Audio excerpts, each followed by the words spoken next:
अंतर्राष्ट्रीय योग दिवस भारत की देन है और पाश्चात्य देशों में जो हम कह सकते हैं योग को पहुंचाने में बहुत बड़ी भूमिका परमहंस योगानंद जी ने पहुंचाई है और उनका एक बहुत बड़ा योगदान भी है। हमारे साथ आज बातचीत करने के लिए योगदास सत्संग सोसाइटी ऑफ इंडिया के महासचिव स्वामी ईश्वरानंद गिरी जी हैं। आपका बहुत बहुत स्वागत है, आपने हमारे लिए वक्त निकाला। स्वामी जी, आज का जो दौर है वो कहा जाता है कि काफ़ी तनाव भरा दौर है और ख़ासकर युवा जो जेन जी की बात होती है वो बहुत विषम परिस्थितियों से जूझ रहा है। कभी उसको नौकरी में स्टेबिलिटी नज़र नहीं आती है, पढ़ाई में स्टेबिलिटी नज़र नहीं आती है, तो वैसे में योग और ख़ासकर आपका जो क्रिया योग है वो किस तरीके से रास्ता दिखा? ये आपने जो प्रश्न किया है ये बहुत ही सामयिक है और इस प्रश्न से संपूर्ण जो युवा पीढ़ी है वो जूझ रही है और कहीं ना कहीं हम कह सकते हैं उसको रास्ता भी पूरा मिलता नहीं है, आंशिक ज्ञान मिलता है। तो ये जो क्रिया योग विज्ञान है ये एक संपूर्ण मार्ग कहा है इसके जो प्रतिपादक हैं परमहंस योगानंद जी ने, क्योंकि ये जो मार्ग है ये एक केवल आस्था पर निर्भर नहीं है, ये वैज्ञानिक तथ्यों पर आधारित है। और इस मार्ग के अनुसरण से, बल्कि मैं तो कहूँगा कि इस विज्ञान के अनुसरण से हम शारीरिक, मानसिक और आध्यात्मिक प्रगति और स्वस्थता प्राप्त करते हैं। तो इसलिए अब क्यों जो हम देख रहे हैं समाज में जिसमें मानसिक तनाव है और उलझन है और जो मानवीय रिश्ते हैं उनमें दरार पड़ रहे हैं, इन सब का कारण क्या है? या तो हम शारीरिक रूप से या मानसिक रूप से या भावनात्मक रूप से या आर्थिक ये आध्यात्मिक रूप से अस्वस्थ हैं। तो अगर हम इन अलग अलग तरीकों की जो अस्वस्थता है उसको दूर कर सकें तो हम एक संपूर्ण मानव बन सकते हैं और संपूर्ण रूप से स्वस्थ हो सकते हैं। और क्रिया योग मार्ग में इन तीनों पहलों पर ही टेक्निक्स दिए गए हैं और पद्धतियां दी गई हैं जिनके अनुसरण से, जिनके अभ्यास से हम पूरी तरह से स्वस्थ हो सकते हैं। एक चीज़ और, परमहंस योगानंद जी ने कहा था कि युवाओं की जो ऊर्जा है वो सकारात्मक दिशा में जानी चाहिए, लेकिन आज के युवा जो भटके हुए हैं और जो कहते हैं सोशल मीडिया का एक बहुत बड़ा इम्पैक्ट उनके ऊपर नज़र आता है। वैसे में योग, ध्यान, अध्यात्म कैसे इन युवाओं को रास्ता दिखा सकता है? देखिए, ये कहना पूरी तरह सही नहीं होगा कि आज की युवा पीढ़ी भटकी हुई है। मैं तो ये कहूँगा कि उनके पास हमारी पीढ़ी से ज़्यादा ज्ञान है, क्योंकि पॉडकास्ट के माध्यम से, सोशल मीडिया के माध्यम से और इंटरनेट के माध्यम से उनके पास ज्ञान की कोई कमी नहीं है, लेकिन उस ज्ञान को कार्य में और जीवन शैली में कैसे परिवर्तित करना है वो शायद कला उनके पास नहीं है। तो ये जो कला है जिससे हमारे पास जो बौद्धिक स्तर पर ज्ञान है उसे अपने जीवन में कैसे उतारना है, उसे कार्यान्वित कैसे करना है, तो वही कला है ये क्रिया योग मार्ग का और ध्यान योग मार्ग। एक चीज़ और कहा जाता है कि पढ़ाई और काम के दौरान जो हम कह सकते हैं कंसंट्रेशन होना चाहिए, वो अगर कहीं भटकाव होता है तो वैसे में योग किस तरीके से रास्ता दिखा सकता है? ये बहुत अच्छा प्रश्न किया, क्योंकि ध्यान योग का जो आधार है, उसकी जो नींव है वही है मानसिक एकाग्रता। अब जब व्यक्ति किसी एक मुद्दे पर, एक विषय पर केंद्रित अपने मन को करना चाहता है तो उसके सामने बहुत सारे व्यवधान, बहुत सारे जो ऑब्स्टेकल सामने आ जाते हैं और उसे ये नहीं पता, उसे ये नहीं सिखाया गया कि कैसे मैं अपने मन को और मेरे पास जो एकाग्रता की जो शक्ति है उसे बटोर कर एक समय पर, एक विषय पर कैसे केंद्रित कर सकूं। और यही है ध्यान योग की कला, यानी जिसमें हम अपने मन को एक समय पर, एक विषय पर केंद्रित कर सकते हैं। तो इसमें कई उपाय दिए गए हैं क्रिया योग मार्ग में। जैसे मैंने कहा, क्रिया योग केवल एक प्रविधि का नाम नहीं है, इस संपूर्ण मार्ग का नाम है और इसमें एक टेक्निक का नाम है हंस प्रविधि। तो इस हंस प्रविधि से हम अपने मन को एकाग्र कर सकते हैं, क्योंकि मन को भटकाने वाले कारण क्या हैं? सबसे अहम कारण है हमारे इंद्रिय, यानी जो संदेश, जो संवेदन हमारे नाक से, कान से, जिह्वा से, त्वचा से, इन पांचों इंद्रियों से हमारे मन में प्रवेश कर रहे हैं, इससे हमारा मन भटक जाता है और डिस्ट्रैक्ट हो जाता है। तो हंस प्रविधि के अभ्यास से हम इस कला को सीखते हैं कि कैसे इन इंद्रिय जो बाधाएं हैं इनसे हम ऊपर कैसे उठ सकते हैं और अपने मन को एक समय पर एक विषय पर कैसे एकाग्र कर सकें। तो ये बहुत ही एक मूलभूत टेक्निक है हर ध्यान के लिए कि सब मन को कैसे एकाग्र कर सकें। तो क्रिया योग मार्ग ही नहीं, आप किसी भी ध्यान के मार्ग को पकड़ लेंगे तो उसका आधार यही है कि मन को एकाग्र कैसे करना है। होती है, तो उसके बिना योग की शुरुआत भी नहीं होती। एक चीज़ और जो हमारा यंग जनरेशन है, चूँकि हम शुरुआत इसलिए भी इस बार यंग जनरेशन से फोकस करके कर रहे हैं क्योंकि चर्चाएं उसकी बहुत होती है और वो एक दूसरे से कनेक्ट भी बहुत ज़्यादा करता है और उनके सामने बहुत सारी चुनौतियां भी है।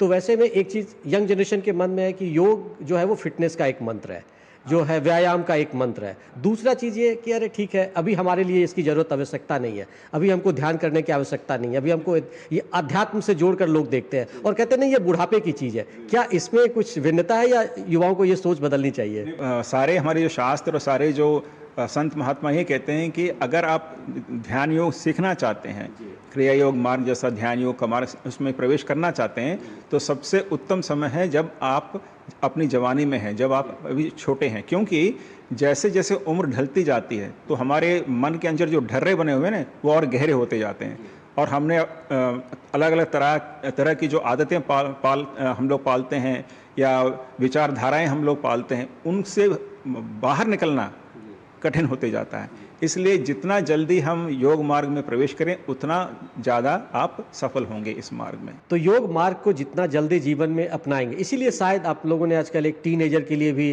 कुछ कक्षाएं लगानी शुरू की है। योग साधक का जो ये कॉन्सेप्ट आया है, ये क्या योग साधक का किस तरह का कॉन्सेप्ट है और ये जो हमारी युवा पीढ़ी है उसको वो किस तरीके से कनेक्ट करती है? तो आप शायद यंग साधक की बात करें। हाँ हाँ, तो ये अभी हमारा जो फोकस है या स्पेशल हम फोकस दे रहे हैं कि युवा पीढ़ी को इस मार्ग पर कैसे लाया जाए। तो इसलिए हमने अपने आश्रम में एक यूथ सर्विसेज विभाग खोला है, यानी युवा पीढ़ी के लिए एक विभाग जिसका काम है और जो मुख्यतः काम करता है कि जो हमारे भक्तों में जो युवा पीढ़ी के हैं उनके लिए विशेष कार्यक्रम कैसे आयोजित करें, युवा पीढ़ी के विशेष संघर्ष और चुनौतियाँ क्या हैं और उन चुनौतियों को योग द्वारा कैसे हम दूर कर सकते हैं, ये सब हम इस ये युवा पीढ़ी के प्रति जो केंद्रित कार्यक्रम है उसमें हम सिखाते हैं। तो उसमें एकदम छोटे बच्चे हैं, यानी 12 से लेके बल्कि 7 वर्ष से लेके 12 वर्ष की एक श्रेणी है, 13 से लेके 18 तक एक श्रेणी है और 19 से लेके 35 की एक श्रेणी है। तो तीनों श्रेणियों को हम अलग अलग जो है मार्गदर्शन देते हैं जो उनके जो आयु के उपयुक्त। एक चीज़ और स्वामी जी, आपने जीवन के जो रहस्य है उसमें मृत्यु का जो रहस्य है या जीवन का रहस्य है, इस पे बहुत सारी बातें होती है देश दुनिया में और लगातार कई स्वामी जी अपने प्रवचनों में भी इसकी बात को चर्चा करते हैं। लेकिन आज का जो यंग जनरेशन है वो जो हार है वो बर्दाश्त नहीं कर पाता। ऐसे में आप देखते हैं कि लगातार चाहे वो मेडिकल फील्ड के बच्चे हो, इंजीनियरिंग फील्ड के बच्चे हो या किसी अन्य फील्ड के बच्चे हैं, उनमें सुसाइड के केसेस लगातार बढ़ रहे हैं। तो उसमें कितना हेल्प कर सकता है योग और अध्यात्म, और ये जो प्रवृत्ति डेवलप हो रही है इसमें योगदान सत्संग सोसाइटी ऑफ इंडिया किस तरीके से रास्ता इन युवाओं को दिखा सकता है? ये भी बहुत एक महत्वपूर्ण मुद्दा हो गया है आजकल, क्योंकि अगर आप कोई भी रिपोर्ट देखें तो इसमें ये दिखाया जा रहा है कि युवाओं में जो मानसिक तनाव है, विषाद है, यानी एंग्जाइटी और डिप्रेशन बहुत बढ़ रहे हैं। अभी ऐसा कह रहे हैं कि भारत में भी 4 में से 1 व्यक्ति को किसी न किसी प्रकार की मानसिक बीमारी है, चाहे वो डिप्रेशन हो, एंग्जाइटी हो या उससे भी ज़्यादा गंभीर मानसिक समस्या हो। तो इसे एड्रेस करना, इसके लिए एक उपाय निकालना बहुत आवश्यक है और इसमें योग साधना एक बहुत ही सशक्त उपाय है। क्योंकि देखिए, जब हम ध्यान करते हैं और अपने मन को एकाग्र कर पाते हैं तब हम अपने मन से जो नकारात्मक जो विचार हैं उसे हम दूर कर सकते हैं। जब हम अपने मन को एकाग्र करने की क्षमता को बढ़ा लेते हैं तब हम अपने मन में जो नकारात्मक विचार हैं उनसे अपने ध्यान को हटाकर सकारात्मक विचारों पर जब चाहे तब फोकस कर सकते हैं। और इस तरह से अगर हमारे ऊपर नकारात्मक विचारों का अटैक भी हो, उस अटैक से हम ऊपर उठ सकते हैं। और ये देखा गया है, ये तो यानी पूरी तरह से डॉक्यूमेंटेड है कि जो लोग नियमित रूप से ध्यान करते हैं वे मानसिक तनावों और विषादों से बचे रहते हैं और उनके अंदर मेंटल हेल्थ बहुत बढ़िया रहता है और वे दैनिक जीवन में जो हर एक के जीवन में जो चुनौतियाँ आती हैं उन्हें वे और सफल रूप से जूझते हैं और चाहे असफलता हो, सफलता हो, दोनों को ही वो बर्दाश्त कर सकते हैं और झेल सकते हैं। और वो इसके पीछे कारण क्या है? साइंस ये बताता है कि हमारा जो राइट ब्रेन है, यानी जो मस्तिष्क का जो दायां हिस्सा है, और लेफ्ट ब्रेन है, इन मस्तिष्क का जो बायां हिस्सा है, इन दोनों के अलग अलग कार्य हैं। हमारा जो बायां मस्तिष्क है वो मेनली लॉजिक से काम करता है, और राइट ब्रेन जो इमोशन से काम करता है, यानी भावनाओं से काम करता है, और दोनों में समन्वय होना बहुत आवश्यक है। अगर हम बहुत ज़्यादा लेफ्ट ब्रेन यूज़ कर सकते हैं तो बहुत ही हम सेल्फ सेंटर्ड हो जाते हैं, यानी अपने ही बारे में सोचते हैं, समाज के बारे में नहीं सोचते हैं, और बहुत ज़्यादा एनालिटिकल हो जाते हैं। अगर हम बहुत ज़्यादा राइट ब्रेन से सोचते हैं तो बहुत ज़्यादा इमोशनल हो जाते हैं।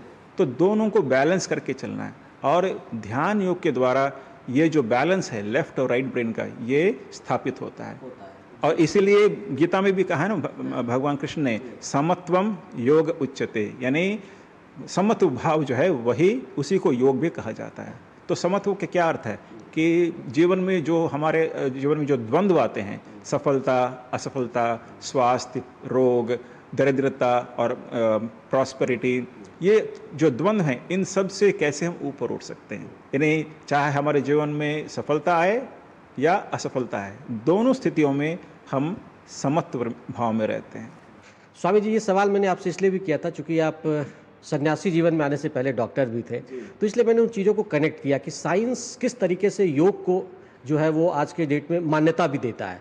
कि साइंस में कहा जाता है कि विज्ञान के जरिए योग को प्रूवन किया जा रहा है कि योग की जो ये विधि है उसमें ये, तो इसमें जो क्रिया योग का विधि है, और जो अभी आप टिप्स बता रहे थे कि बच्चे अगर नकारात्मक की तरफ नहीं जाते हैं तो निश्चित तौर पर ये जो इस तरह की केसेस हैं वो दूर होंगे। तो इसके लिए आप कुछ टिप्स देना चाहेंगे आज के यूथ को?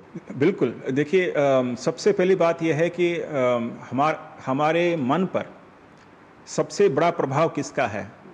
हमारे आसपास के परिवेश का, वातावरण का। तो जहाँ तक हो सके युवा पीढ़ी को ये ध्यान देना चाहिए कि मेरे आसपास का जो परिवेश है, वातावरण है, वो किस प्रकार का है, वो क्या नकारात्मक है या सकारात्मक है, उससे मेरे अंदर उत्तेजना बढ़ रही है या शांति बढ़ रही है। तो अगर इस प्रकार विवेचना करके देखेंगे और वो देखते हैं कि उनके आसपास का जो परिवेश है वो सही नहीं है मानसिक स्वास्थ्य के लिए या शारीरिक स्वास्थ्य के लिए या सामाजिक स्वास्थ्य के लिए, तो जहाँ तक हो सके उन्हें अपना परिवेश, अपना संग बदलना पड़ेगा कि किस प्रकार के मित्र हैं उनके, किस प्रकार का साहित्य वो पढ़ रहे हैं, किस प्रकार का वो इंटरनेट में कंटेंट कैसे कंज्यूम कर रहे हैं, इन सब पर ध्यान देके उन्हें उसे बदलने की आवश्यकता है। तो सबसे पहले परिवेश बदलना है। फिर दूसरा है कि जीवन का उद्देश्य क्या है ये समझें। तो जीवन का उद्देश्य है आनंद को प्राप्त करना, और आनंद का दूसरा नाम है ईश्वर, क्योंकि परमेश्वर को हम सच्चिदानंद भी कहते हैं। तो जब हम इस बात को समझ लेते हैं तो हमारा जो फोकस है वो पैसे कमाने से या बहुत बड़े एक पदवी को प्राप्त करने से हटकर इस पर केंद्रित हो जाता है कि मैं हमेशा अपने मन में संतुष्ट और आनंदित कैसे रह सकता हूँ। तो फिर युवा पीढ़ी जो है उसे खोजेगी। तो इन दोनों बातों को वो ध्यान रखेंगे, एक परिवेश और दूसरा मेरे जीवन का ध्येय। इसीलिए अगला सवाल मैं इसीलिए सोच भी यही रहा था कि जो लगातार ये कहा जाता है ये ज़िंदगी बड़ी भाग दौड़ भरी वाली ज़िंदगी है, उसमें कहा जाता है कि लोग सुख, चैन और आनंद की प्राप्ति के लिए इधर उधर भटकते रहते हैं। क्या योग और ध्यान वो रास्ता है जो वो आनंद की प्राप्ति यहाँ करा सकते हैं जो युवा बाहर ढूंढ रहा है? बल्कि परमहंस योगानंद जी ने पुस्तक लिखी है साइंस ऑफ रिलीजन, यानी धर्म विज्ञान। उसमें वे इसी बात को प्रमाणित करते हैं कि प्रत्येक व्यक्ति, चाहे वो एक बिजनेसमैन हो या प्रोफेशनल हो या एक नेता हो या एक गृहिणी हो या यहाँ तक कि एक चोर भी क्यों ना हो, वो सब एक ही चीज़ को खोज रहे हैं, आनंद। लेकिन लोग क्या सोचते हैं कि पैसे कमाकर, पैसे बटोर कर, संपत्ति बटोर कर या कोई पोजीशन को प्राप्त करके उन्हें आनंद मिलेगा। लेकिन जब वो इस चीज़ को प्राप्त कर लेते हैं तो देखते हैं तो खोखला है, इसमें तो कुछ भी नहीं है। तो वास्तव में अगर हम विश्लेषण करेंगे तो संत लोग जो बताते हैं वो उस बात को हम भी समझेंगे कि आनंद का स्रोत बाहरी वस्तु कभी भी नहीं थे और ना है। आनंद का स्रोत हमारे भीतर है जो कि हमारी आत्मा है। तो वास्तव में क्या होता है, जब हम किसी वस्तु को प्राप्त कर लेते हैं तो थोड़ी देर के लिए हमने अपने मन में जो मानसिक उत्तेजना बना ली थी कि मुझे वो चाहिए, वो उत्तेजना शांत हो जाती है, जिससे हमें लगता है कि हम खुश हैं। लेकिन है केवल उत्तेजना शांत हुई है, लेकिन वास्तविक आनंद का अनुभव नहीं हुआ है। वास्तविक आनंद क्या है ये शायद इस जो ध्यान नहीं करता वो समझ ही नहीं पाता है। तो वास्तविक आनंद की अनुभूति एक अलग ही चिड़िया है, और उस चिड़िया का दर्शन तभी होता है जब हम उससे जुड़ते हैं। मन को शांत करके, अपने चित्त को शांत करके, भीतर में जो आत्मा में पहले से आनंद विद्यमान है उसका दर्शन करते हैं, और वही प्रभु का दर्शन है। प्रभु और आनंद में कोई अंतर नहीं है। तो इसलिए योग मार्ग ही वह आनंद दे सकता है जिसके लिए प्रत्येक व्यक्ति इस संसार में खोज रहा है। आज अभी से नहीं, जन्म जन्मों से खोज रहा है। तो जन्म जन्मों से जो व्यक्ति कहीं जो कह सकते हैं कि दुनिया में खोज रहा है, वो कहीं और नहीं बल्कि ध्यान, चित्त और योग में वो मिल सकता है, और वहीं पर प्रभु की प्राप्ति भी हो सकती है। एक चीज़ और लगातार ये कहा जाता है स्वामी जी कि क्रिया योग का जो रास्ता है, जो किस तरीके से लेसन सिखाता है, और एक द्वंद्व की स्थिति ये भी होती है कि लोगों को कहा जाता है कि भाई हम गृहस्थ जीवन में हैं तो किस तरीके से हम सन्यासी बन जाएं। योग को जोड़ा जाता है कि वो सन्यासी बन गया तो योग करेगा। ऐसा जो भ्रांतियां जो है, इसको आप किस तरीके से दूर करें? ये तो बिल्कुल गलत धारणा है। देखिए, हमारी जो गुरु परंपरा है उसमें एक जो महावतार बाबा जी हैं वे तो अवधूत हैं, उनके बारे में बहुत कम जानते हैं हम। लेकिन उनके जो प्रधान शिष्य हुए इस युग में, लाहिरी महाशय, वे तो अपने संपूर्ण जीवन गृहस्थ रहे, और गृहस्थ रहते हुए गृहस्थ की सब जिम्मेदारियों को पूरा करते हुए उन्होंने आत्म साक्षात्कार की हाईएस्ट स्थिति प्राप्त की। फिर उनके शिष्य जो हुए स्वामी श्री युक्तेश्वर जी, वे पहले गृहस्थ थे, परिवार भी था, फिर बाद में वे सन्यासी बने। और फिर इस संस्था के जो संस्थापक हैं योगानंद जी, वे शुरू से ही सन्यासी रहे। और इन चारों गुरुओं ने आत्म साक्षात्कार प्राप्त किया और दूसरों को ये ज्ञान सिखाया। तो यानी जीवन की जो बाहरी अवस्था है उस पर निर्भर नहीं है आत्मज्ञान। आत्मज्ञान निर्भर है कि हम कितनी साधना करते हैं और अपने मन को ईश्वर के प्रति कितना समर्पित करते हैं। एक चीज़ और होता है, योग जो करता है व्यक्ति, उसके बारे में कहा जाता है कि वो थोड़ा माइल्ड होता है, सॉफ्ट हो जाता है। समाज में जो उसका सोचने का और सामाजिक जीवन में रहने का जो नज़रिया है वो भी बदलता है। तो वैसे में योगदा सत्संग सोसाइटी ऑफ इंडिया जो है वो किस तरीके से रास्ता दिखाता है समाज को कि आप योग के जरिए जो आपके आचरण है उसमें भी आप बदलाव ला सकते हैं? बिल्कुल। और मैं तो कहूँगा कि आज के युग में और आज के समाज में थोड़ा सॉफ्ट होना क्या खराब है? सॉफ्टनेस तो हमेशा ही अच्छी बात है। मृदुत्व और जेंटलनेस जो बोलते हैं, तो जिस व्यक्ति के चरित्र में ये मृदुत्व है, ये शील है, तो वो व्यक्ति हमेशा महान बनता है, और आसपास उसके जो लोग रहते हैं वे भी उसके प्रति एक सम्मान की दृष्टि से उस व्यक्ति को देखते हैं। और ये जो व्यक्तित्व में जो परिवर्तन है, ये जो व्यक्ति नियमित रूप से योग साधना करता है उसके अंदर ये मृदुत्व और ये जो शालीनता है वो खुद ब खुद विकसित होती है। एक चीज़ और भी लगातार कहा जाता है, महिलाएं खासकर जो सोचती हैं कि चलो हमने घर में वर्कआउट कर लिया, काम कर लिया, घर के जो सामान्य दिनचर्या के काम है, तो हमको योग या व्यायाम करने की क्या आवश्यकता है। उन महिलाओं के लिए आप किस तरीके से ये कहना चाहेंगे कि योग उनके लिए भी ज़रूरी है, सिर्फ ये सफिशिएंट नहीं है? देखिए, माताओं के लिए यानी सबके दिल में एक विशेष स्थान रहता है, क्योंकि हमारे जीवन में माँ का बहुत बड़ा योगदान है, बहुत बड़ा रोल है। तो इसलिए यानी उनकी जो भूमिका है, उनका जो योगदान है, उसे हमें याद रखना चाहिए। और हो सकता है कि गृहिणी के पास उतना समय ना हो जितना एक पुरुष के पास हो, तो इसलिए ये पुरुष का एक उत्तरदायित्व बन जाता है, एक धर्म बन जाता है कि वो अपने पत्नी को, अपने गृहिणी को ध्यान करने के लिए समय दे। क्योंकि जब तक प्रत्येक घर में, प्रत्येक परिवार में ऐसा निर्णय नहीं लिया जाएगा, इस प्रकार का सहयोग नहीं मिलेगा, तो गृहिणियों के पास में सच में समय है ही नहीं, चाह कर भी निकाल नहीं पाते हैं। तो लेकिन अगर घर में सहयोग मिले तो गृहिणियाँ, आप देखेंगे कि पुरुष से ज़्यादा महिलाएं इस मार्ग को फॉलो करेंगे। तो मैं तो यही संदेश दूंगा, माताओं को नहीं लेकिन जो पुरुष हैं उनको, कि जो भी घर में काम है उसमें हाथ बटाएं, और जो माताएं हैं उन्हें समय दें ताकि वे ध्यान और योग कर सकें। क्योंकि अब वो देखेंगे अगर इस प्रकार वो घर में माताओं को समय देंगे तो घर में और एक निखार आ जाएगा, और जो सुख शांति है और समृद्धि है वो और भी बढ़ेगी, क्योंकि घर में जो औरत है वो लक्ष्मी है। तो सिंपल हम कह सकते हैं कि योग जो है वो व्यक्ति में स्वस्थ होने का तो रास्ता दिखाता ही है, परिवार में शांति और समृद्धि का भी रास्ता योग दिखाता है। एक चीज़ और लगातार स्वामी जी ये भी कहा जाता है कि योग जो है वो भारत की बहुत बड़ी देन है पूरी दुनिया को, और परमहंस योगानंद जी ने जिस तरीके से पाश्चात्य देशों में अपने जो लेसन्स है उसको पहुंचाया है, आज के देश दौर में दुनिया में कहां तक आपकी पहुंच है और किस तरीके से ये जो प्रधानमंत्री नरेंद्र मोदी का अभियान है कि योग को दुनिया जाने, और आज अंतर्राष्ट्रीय योग दिवस को दुनिया जान रहा है और मना रहा है, सेलिब्रेट कर रहा है, उसमें किस तरीके से आपका संस्थान योगदान दे रहा है? देखिए, परमहंस योगानंद जी शायद क्या बल्कि ये वो पहले ऐसे ईश्वर प्राप्त संत थे जिन्होंने भारत के बॉर्डर्स को क्रॉस करके वो अमेरिका गए और अपना सारा जीवन वहाँ बिताया।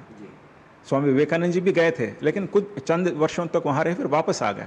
लेकिन योगानंद जी यहाँ से 1920 में गए और 1952 तक वे अमेरिका में ही रहे, और वहाँ उन्होंने क्रियायोग का प्रचार किया, क्योंकि यही गुरु की आज्ञा थी उनके लिए। और उसके द्वारा अब अमेरिका में जो संस्था है, उन्होंने जो संस्था स्थापित की सेल्फ रियलाइजेशन फेलोशिप, उसके माध्यम से, और भारत में उन्होंने जो स्थापित की योगदा सत्संग सोसाइटी, इन दोनों संस्थाओं के माध्यम से पूरे विश्व में क्रिया योग का प्रचार प्रसार हो रहा है। और पूरे विश्व में दोनों सेल्फ रियलाइजेशन फेलोशिप और योगदा सत्संग दोनों के मिला जुला कर करीब 1000 ऐसे ध्यान केंद्र, ध्यान मंडले हैं पूरे विश्व में, जहाँ पर जो भक्त हैं वो वहाँ पर एकत्र होते हैं और ग्रुप मेडिटेशन करते हैं और अभ्यास करते हैं। और इसमें कई लाख फॉलोअर्स हैं क्रिया योग मार्ग के। इसके अलावा उनकी जो पुस्तक है ऑटोबायोग्राफी ऑफ योगी, उन्होंने कहा कि यही मेरा दूत बनेगा, मैसेंजर बनेगा। और आज भी 1946 में ये पहली बार पब्लिश हुई थी, 1946 से लेकर आज तक भी ये एक बेस्ट सेलर बना हुआ है, और इसका अनुवाद 50 से भी अधिक भाषाओं में हो चुका है। भारत की करीब 15 भाषाओं में इसका अनुवाद हो चुका है, और हर भाषा में ये बहुत ही लोकप्रिय है। तो इसके माध्यम से भी क्रिया योग का जो संदेश है और भारतीय संस्कृति का जो संदेश है वो हर जगह फैल रहा है। एक चीज़ और स्वामी जी की, ठीक है, लोग हम कह सकते हैं कि तनाव भरी ज़िंदगी है, लोगों में मानसिक तनाव के साथ साथ ज़िंदगी की जद्दोजहद भी है, क्योंकि लोगों को जीवन यापन भी करना है इस पृथ्वी पे। तो इसके साथ सामंजस्य बैठाते हुए अगर किसी को हर दिन योग करना है तो वो किस तरीके से कितना वक्त निकाले ताकि उनके जीवन का जो दिनचर्या है वो भी प्रभावित ना हो और वो अपने आप को स्वस्थ और मानसिक रूप से भी खुश रखें? जी, ये बहुत महत्वपूर्ण ये सवाल है, प्रश्न है, क्योंकि महीने में एक बार ध्यान करके फिर भूल जाना, या साल में इंटरनेशनल डे ऑफ योगा पे ध्यान करके फिर योग के बारे में भूल जाना, इससे किसी को कोई लाभ नहीं होगा। ये जो अभ्यास है ये नियमित रूप से करना है, चाहे आप हर दिन आधे घंटे के लिए क्यों ना करें। तो परमहंस योगानंद जी के अनुसार अगर कोई व्यक्ति ध्यान शुरू करना चाहता है, तो अपने मन पर और शरीर पर प्रभाव देखना चाहता है, तो कम से कम आधा घंटा सुबह और आधा घंटा शाम को वो ध्यान करे। उससे कम में बहुत ज़्यादा उसे वो प्रभाव दिखेगा नहीं। लेकिन ये जो अभ्यास है वो नियमित रूप से डे आफ्टर डे करना है, प्रतिदिन करना है, और 1 महीने 2 महीने के लिए नहीं, बल्कि जीवन पर्यंत अगर करते रहेंगे। नहीं, जैसे डॉक्टर एक टिप्स देते हैं कि आप 40 मिनट, 30 मिनट, या हफ्ते में 5 दिन आप वॉक करें, 200 मिनट आप करें, ऐसा योग के लिए भी कुछ है? मिनिमम आधा घंटा सुबह और शाम को ध्यान करना है, और उसके ऊपर जितना आप ज़्यादा कर सकते हैं उतना लाभ होगा। लेकिन हर एक को अपने जीवन शैली और अपने जो उत्तरदायित्व हैं उसके अनुसार निर्धारित करना पड़ेगा कि मेरे पास कितना समय है। लेकिन minimum ½ an hour morning, ½ an hour evening, ये दोनों टाइम। और ऐसा लग सकता है कि मेरे पास आधा घंटा भी नहीं है, लेकिन अगर आप अपने जीवन जो दिनचर्या है उसको देखेंगे तो हम 2-3 घंटे तो ऐसे ही बर्बाद करते हैं, इंटरनेट पे, सोशल मीडिया पे, फ़ोन पे बातों के द्वारा, न्यूज़पेपर पढ़ के, या केवल दूसरे जो सामाजिक व्यस्तता है उसमें अपना समय बर्बाद करके। तो हर एक व्यक्ति कम से आधा घंटा सुबह और शाम निकाल सकता है अगर वो इस बात को अपने दिमाग में बिठा ले। बस बिठाने की बात है। एक आखिरी सवाल स्वामी जी कि किस तरीके से अंतर्राष्ट्रीय योग दिवस चूँकि हम लोग सेलिब्रेट कर रहे हैं और दुनिया को भारत की वो देन भी है, प्रधानमंत्री नरेंद्र मोदी की जो भूमिका है इसमें, वो आप किस तरीके से देखते हैं और वो कैसे दुनिया तक पहुँचा? ये देखिए, ये जो प्रधानमंत्री जो हमारे माननीय मोदी जी हैं, उनका योगदान मैं पहले भी कह चुका हूँ कि उनका योगदान शब्दों में वर्णित नहीं किया जा सकता, क्योंकि उन्होंने भारत का ये जो प्राचीन विज्ञान है उसे उन्होंने अंतर्राष्ट्रीय मंच पर स्थापित कर दिया, और इसे सभी देशों में उन्होंने बहुत लोकप्रिय बना दिया। और ये अभी शुरुआत है, उन्होंने बीज केवल रोपा है और जैसे जैसे समय बीतता जाएगा, अगर इसी प्रकार भारतीय सरकार का प्रोत्साहन बना रहेगा, जो कि बना रहेगा, तो ये जो बीज है आगे चलकर एक महावट बन जाएगा, महावृक्ष बन जाएगा, जिसके तले पूरी मानव जाति जो है वो शरण लेगी। तो पूरी मानव जाति उस वृक्ष के नीचे शरण लेगी जो भारत ने रास्ता दिखाया है। स्वामी जी, एक चीज़, आखिरी संदेश योग को लेकर शब्दों में जो लोगों के जहन में रहे और लोग उसे आत्मसात करते हुए योग को जीवन का एकमात्र उद्देश्य आनंद है, जो कि ईश्वर का दूसरा नाम है। हर एक व्यक्ति अपने जीवन में केवल एक ही वस्तु को खोज रहा है, नित्य नवीन आनंद, और वो केवल योग के द्वारा ही व्यक्ति अनुभव कर सकता है। तो इसलिए अगर आप इस अमूल्य जो खजाना है, जो संपत्ति है, उसे प्राप्त करना चाहते हैं और अपने जीवन में जिसके बारे में अभी आपको कोई अंदेशा ही नहीं है, उसके बारे में जानना चाहते हैं, तो योग का अभ्यास करें, कम करें लेकिन नियमित रूप से करें। तो योग आप नियमित रूप से करें तो निश्चित तौर पर आप स्वस्थ भी रहेंगे, आनंद की अनुभूति भी होगी, और जिसकी खोज में आप दुनिया में भटक रहे हैं उसकी प्राप्ति का रास्ता भी इसी योग, ध्यान और अध्यात्म की नगरी से निकल कर आती है। हमारे साथ स्वामी ईश्वरानंद गिरी जी ने वक्त निकाला। सर, आपका बहुत बहुत धन्यवाद कि आपने हमारे लिए वक्त निकाला और हमारे दर्शकों को ये सारे ज्ञान साझा किए। तो बहुत बहुत शुक्रिया।